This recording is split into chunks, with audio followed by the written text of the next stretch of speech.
ओम शांति। आज 30 अप्रैल 2025 बाप दादा की अनमोल मधुर महावाक्यों। मीठे बच्चे, बाप तुम्हें पुरुषोत्तम बनाने के लिए पढ़ा रहे हैं। तुम अभी कनिष्ठ से उत्तम पुरुष बनते हो। सबसे उत्तम है देवताएं।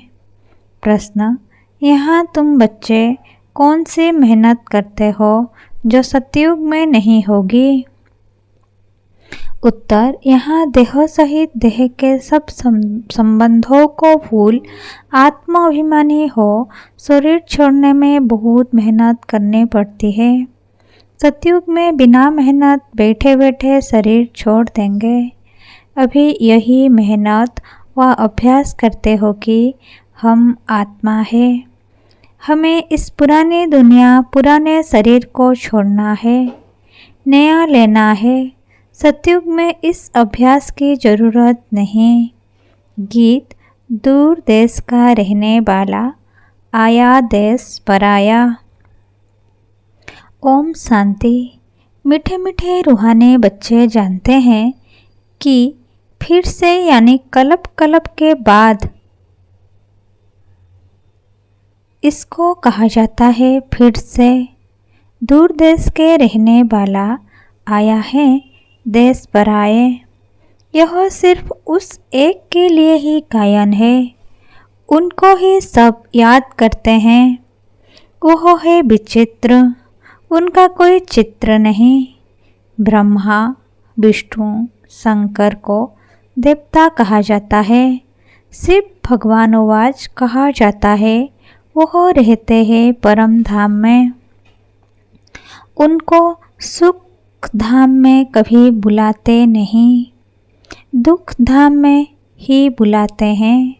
वह आते भी हैं संगम युग पर। यह तो बच्चे जानते हैं। सतयुग में सारे विश्व पर तुम पुरुषोत्तम रहते हो। मध्यम कनिष्ठ वहाँ नहीं होते। उत्तम ते उत्तम पुरुष यह श्री लक्ष्मी नारायण है ना। इन्हों को ऐसा बनाने वाला श्री श्री शिव बाबा कहेंगे। श्री श्री उस शिव बाबा को ही कहा जाता है। आजकल तो सन्यासी आदि भी अपने को श्री श्री कह देते हैं। तो बाप ही आकर इस सृष्टि को पुरुषोत्तम बनाते हैं। सतयुग में सारे सृष्टि में उत्तम ते उत्तम पुरुष रहते हैं। उत्तम ते उत्तम और कनिष्ठ से कनिष्ठ का फर्क इस समय तुम समझते हो। कनिष्ठ मनुष्य अपनी नीचाई दिखाते हैं। अभी तुम समझते हो हम क्या थे, अब फिर से हम स्वर्गवासी पुरुषोत्तम बन रहे हैं। यह है ही संगम युग। तुमको खातिरी है कि यह पुरानी दुनिया नई बननी है। पुरानी सो नई, नई सो पुरानी जरूर बनती है। नई को सतयुग, पुरानी को कलयुग कहा जाता है। बाप है ही सच्चा सोना, सच कहने वाला। उनको ट्रुथ कहते हैं। सब कुछ सत्य बताते हैं। यह जो कहते हैं ईश्वर सर्वव्यापी है, यह झूठ है। अब बाप कहते हैं झूठ ना सुनो। Hear no evil, see no evil। राज विद्या की बात अलग है। वह तो है ही अल्पकाल सुख के लिए। दूसरा जन्म लिया फिर नए सिर पढ़ना पड़े। वह है अल्पकाल का सुख। यह है 21 जन्म, 21 पीढ़ी के लिए। पीढ़ी बुढ़ापे को कहा जाता है। वहाँ कभी अकाले मृत्यु नहीं होता। यहाँ तो देखो कैसे अकाले मृत्यु होती रहती है। ज्ञान में भी मर जाते हैं। तुम अभी काल पर जीत पहन रहे हो। जानते हो वह है अमरलोक, यह है मृत्युलोक। वहाँ तो जब बूढ़े होते हैं तो साक्षात्कार होता है। हम यह शरीर छोड़ जाए बच्चा बनेंगे। बुढ़ापा पूरा होगा और शरीर छोड़ देंगे। नया शरीर मिले तो वो अच्छा ही है ना। बैठे बैठे खुशी से शरीर छोड़ देते हैं। यहाँ तो उस अवस्था में रहते शरीर छोड़ने लिए मेहनत लगती है। यहाँ की मेहनत वहाँ फिर कॉमन हो जाती है। यहाँ देह सहित जो कुछ है सबको भूल जाना है। अपने को आत्मा समझना है। इस पुरानी दुनिया को छोड़ना है। नया शरीर लेना है। आत्मा सत्व प्रधान थी तो सुंदर शरीर मिला। फिर काम चिता पर बैठने से काले तमो प्रधान हो गए तो शरीर भी सांवरा मिलता है। सुंदर से श्याम बन गए। कृष्ण का नाम तो कृष्ण ही है, फिर उनको श्याम सुंदर क्यों कहते हैं।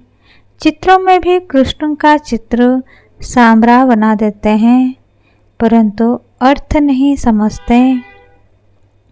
अभी तुम समझते हो सत्व प्रधान थे तो सुंदर थे, अभी तमो प्रधान श्याम बने हैं। सत्व प्रधान को पुरुषोत्तम कहेंगे, तमो प्रधान को कनिष्ठ कहेंगे। बाप तो एवर प्योर है, वो आते ही है हसीन बनाने। मुसाफिर है ना, कल्प कल्प आते हैं, नहीं तो पुरानी दुनिया को नया कौन बनाएंगे। यह तो पतित छी दुनिया है। इन बातों को दुनिया में कोई नहीं जानते। अब तुम जानते हो, बाप हमको पुरुषोत्तम बनाने लिए पढ़ा रहे हैं। फिर से देवता बनने लिए हम सो ब्राह्मण बने हैं। तुम हो संगम युगी ब्राह्मण। दुनिया यह नहीं जानती कि अब संगम युग है। शास्त्रों में लाखों बरस कल्प की आयु लिख दी है, तो समझते हैं कलयुग तो अभी बच्चा है। अभी तुम दिल में समझते हो हम यहाँ आए हैं उत्तम ते उत्तम, कलयुगी पतित से सत्युगी पावन, मनुष्य से देवता बनने लिए। ग्रंथ में भी महिमा है, मूत पलिति कपड़ धोए, परंतु ग्रंथ पढ़ने वाले भी अर्थ नहीं समझते। इस समय तो बाप आकर सारी दुनिया के मनुष्य मात्र को साफ करते हैं। तुम उस बाप के सामने बैठे हो। बाप ही बच्चों को समझाते हैं। यह रचता और रचना की नॉलेज और कोई जानते ही नहीं। बाप ही ज्ञान का सागर है। वह सत्य है, चैतन्य है, अमर है, पुनर्जन्म रहित है, शांति का सागर, सुख का सागर, पवित्रता का सागर है। उनको ही बुलाते हैं कि आकर यह बरसा दो। तुमको अभी बाप 21 जन्म के लिए बरसा दे रहे हैं। यह है अविनाशी पढ़ाई। पढ़ाने वाला भी अविनाशी बाप है। आधा कल्प तुम राज्य पाते हो, फिर रावण राज्य होता है। आधा कल्प है राम राज्य, आधा कल्प है रावण राज्य। प्राणों से प्यारा एक बाप ही है, क्योंकि वही तुम बच्चों को सब दुखों से छुड़ाए अपार सुख में ले जाते हैं। तुम निश्चय से कहते हो वो हमारा प्राणों से प्यारा पारलौकिक बाप है। प्राण आत्मा को कहा जाता है। सब मनुष्य मात्र उनको याद करते हैं, क्योंकि आधा कल्प के लिए दुख से छुड़ाए शांति और सुख देने वाला बाप ही है। तो प्राणों से प्यारा हुआ ना।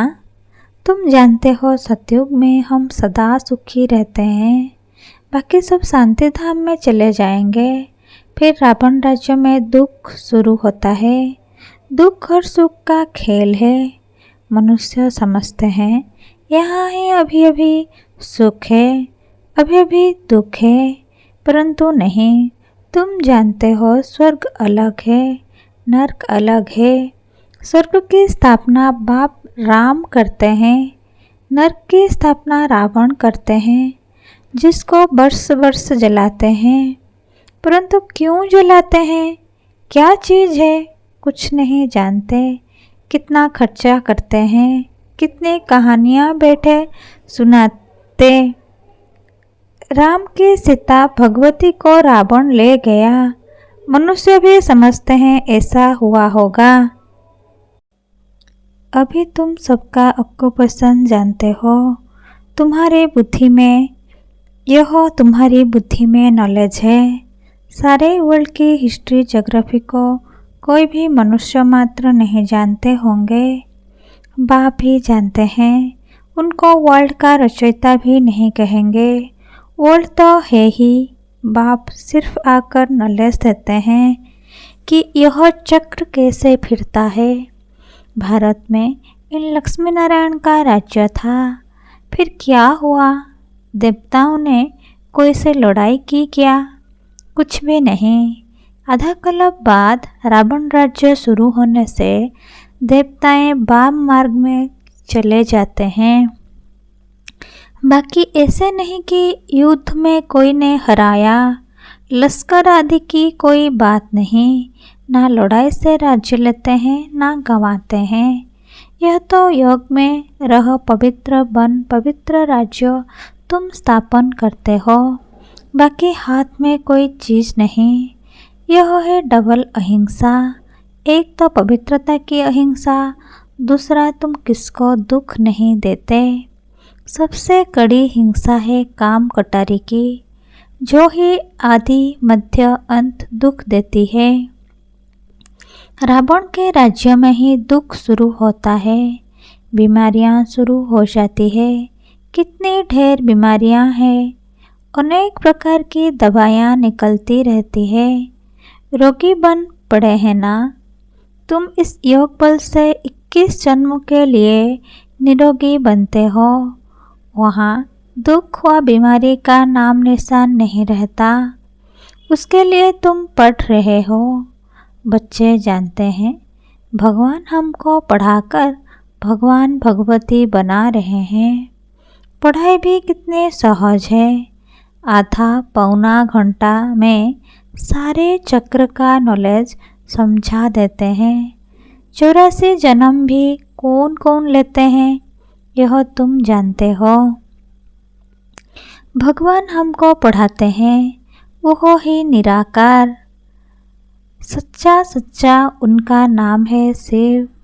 कल्याणकारी है ना। सर्व का कल्याणकारी, सर्व का सद्गति दाता है। ऊंचे ते ऊंच बाप, ऊंचे ते ऊंच मनुष्य बनाते हैं। बाप पढ़ाकर होशियार बनाए। अब कहते हैं जाकर पढ़ाओ। इन ब्रह्मा कुमार कुमारियों को पढ़ाने वाला शिव बाबा है। ब्रह्मा द्वारा तुमको अडॉप्ट किया है। प्रजापिता ब्रह्मा कहाँ से आया, इस बात में भी मूंझते हैं। इनको अडॉप्ट किया, कहते हैं बहुत जन्म के अंत में। अब बहुत जन्म किसने लिए? इन लक्ष्मी नारायण ने ही पूरे 84 जन्म लिए हैं। इसलिए कृष्ण के लिए कह देते हैं श्याम सुंदर। हम सब सुंदर थे, फिर 2 कला कम हुई। कला कम होते होते अभी तो कला हो गए हैं। अभी 9 कला हो गए हैं। अभी तमो प्रधान से फिर सतो प्रधान कैसे बने? बाप कहते हैं मुझे याद करो तो तुम पावन बन जाएंगे। यह भी जानते हो यह रुद्र ज्ञान यज्ञ है। अब यज्ञ में चाहिए ब्राह्मण।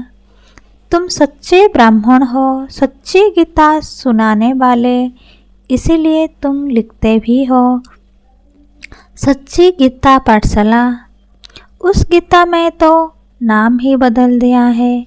हाँ, जिन्होंने जैसे कल्प पहले वर्षा लिया था वही आकर लेंगे। अपने दिल से पूछो, हम पूरा वर्षा ले सकेंगे? मनुष्य शरीर छोड़ते हैं तो हाथ खाली जाते हैं। वह विनाशी कमाई तो साथ में चलती नहीं, चलनी नहीं है। तुम शरीर छोड़ेंगे तो हाथ भर दो, क्योंकि 21 जन्मों के लिए तुम अपनी कमाई जमा कर रहे हो। मनुष्यों की तो सारी कमाई मिट्टी में मिल जाएगी। इससे तो हम क्यों ना ट्रांसफ़र कर बाबा को दे देवें। जो बहुत दान करते हैं वो तो दूसरे जन्म में साहूकार बनते हैं। ट्रांसफ़र करते हैं ना। अभी तुम 21 जन्मों के लिए नई दुनिया में ट्रांसफ़र करते हो। तुमको रिटर्न में 21 जन्मों के लिए मिलता है। वह तो एक जन्म लिए अल्पकाल के लिए ट्रांसफ़र करते हैं। तुम तो ट्रांसफ़र करते हो 21 जन्म के लिए। बाप तो है ही दाता। यह ड्रामा में नोंद है। जो जितना करते हैं वो पाते हैं। वो इनडायरेक्ट दान पुण्य करते हैं तो अल्पकाल के लिए रिटर्न मिलता है। यह है डायरेक्ट। अभी सब कुछ नई दुनिया में ट्रांसफ़र करना है। इनको ब्रह्मा को देखा, कितनी बहादुरी की। तुम कहते हो सब कुछ ईश्वर ने दिया है। अब बाप कहते हैं यह सब हमको दो। हम तुमको विश्व की बादशाही देते हैं। बाबा ने तो फट से दे दिया, सोचा नहीं, फुल पावर दे दी। हमको विश्व की बादशाही मिलती है। वो नशा चढ़ गया। बच्चों आदि का कुछ भी ख्याल नहीं किया। देने वाला ईश्वर है तो फिर किसी का रिस्पॉन्सिबल थोड़े ही रहे। 21 जन्म के लिए ट्रांसफ़र कैसे करना होता है। इस बाप को, ब्रह्मा बाबा को देखो, फॉलो फादर। प्रजापिता ब्रह्मा ने किया ना। ईश्वर तो दाता है, उसने इतने कराया। तुम भी जानते हो हम आए हैं बाप से बादशाही लेने। दिन प्रतिदिन टाइम थोड़ा होता जाता है। आफतें ऐसे आएंगी बात मत पूछो। व्यापारियों को सांस तो मुट्ठी में रहता है। कोई जमघट ना आ जाए। सिपाही का मुंह देख मनुष्य बेहोश हो जाते हैं। आगे चल बहुत तंग करेंगे। सोना आदि कुछ भी रखने नहीं देंगे। बाकी तुम्हारे पास क्या रहेगा। पैसे ही नहीं रहेंगे जो कुछ खरीद कर सको। नोट आदि भी चल ना सकें। राज्य बदल जाता है। पिछाड़ी में बहुत दुखी हो मरते हैं। बहुत दुख के बाद फिर सुख होगा। यह है खूने नाहक खेल। नेचुरल कलामिटीज़ भी होंगी।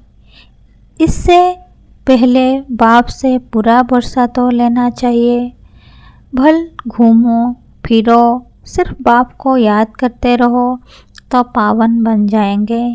बाकी आफतें बहुत आएंगी, बहुत हाय हाय करते रहेंगे। तुम बच्चों को अभी ऐसी प्रैक्टिस करनी है जो अंत में एक शिव बाबा ही याद रहे।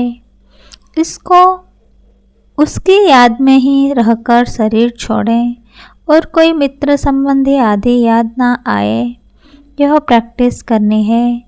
बाप को ही याद करना है और नारायण बनना है। यह प्रैक्टिस बहुत करनी पड़े, नहीं तो बहुत पछताना पड़ेगा। और कोई की याद आई तो नापास हुआ। जो पास होते हैं वही विजयमाला में पिरोए जाएंगे। आपने से पूछना चाहिए बाप को कितना याद करते हैं। कुछ भी हाथ में होगा तो वह अंतकाल याद आएगा। हाथ में नहीं होगा तो याद भी नहीं आएगा। बाप कहते हैं हमारे पास तो कुछ भी नहीं है। यह हमारी चीज़ नहीं है। उस नॉलेज के बदले यह लो तो 21 जन्म के लिए वर्षा मिल जाएगा। नहीं तो स्वर्ग की बादशाही गंवा देंगे।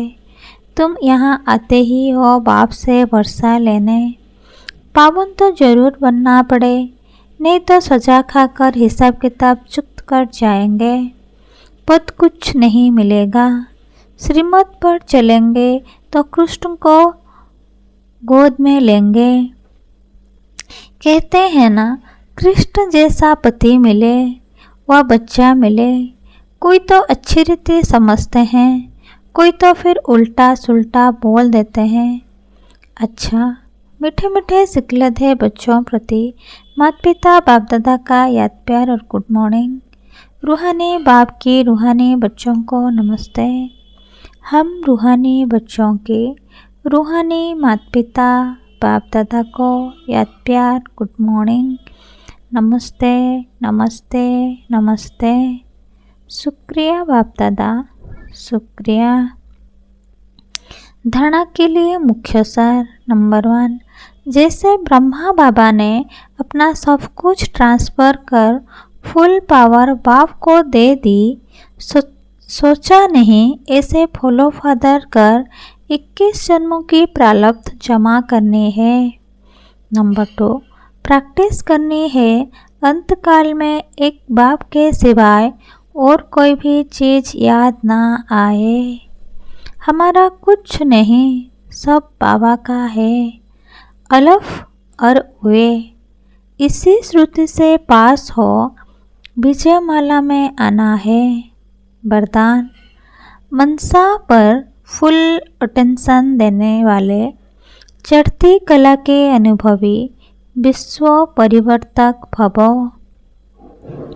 मनसा पर फुल अटेंशन देने वाले चढ़ती कला के अनुभवी विश्व परिवर्तक भव। भावार्थ, अब लास्ट समय में मनसा द्वारा ही विश्व परिवर्तन के निमित्त बनना है। इसलिए अब मनसा का एक संकल्प भी व्यर्थ हुआ तो बहुत कुछ गंवाया। एक संकल्प को भी साधारण बात ना समझो। वर्तमान समय संकल्प की हलचल भी बड़ी हलचल गिनी जाती है, क्योंकि अब समय बदल गया, पुरुषार्थ की गति भी बदल गई, तो संकल्प में ही फुल स्टॉप चाहिए। जब मनसा पर इतना अटेंशन हो तब चढ़ती कला द्वारा विश्व परिवर्तक बन सकेंगे। स्लोगान, कर्म में योग का अनुभव होना अर्थात कर्मयोगी बनना। अव्यक्त इशारे, कंबाइंड रूप की श्रुति से सदा विजयी बनो। आप और बाप इस कंबाइंड रूप का अनुभव करते सदा शुभ भावना, श्रेष्ठ कामना, श्रेष्ठ वाणी, श्रेष्ठ दृष्टि, श्रेष्ठ कर्म द्वारा विश्व कल्याणकारी स्वरूप का अनुभव करो, तो सेकंड में सर्व समस्याओं का समाधान कर सकेंगे। सदा एक स्लोगान याद रखना, ना समस्या बनेंगे, ना समस्या को देख डगमग होंगे, स्वयं भी समाधान स्वरूप रहेंगे और दूसरों को भी समाधान देंगे। यह श्रुति सफलता स्वरूप बना देगी। अच्छा, ओम शांति।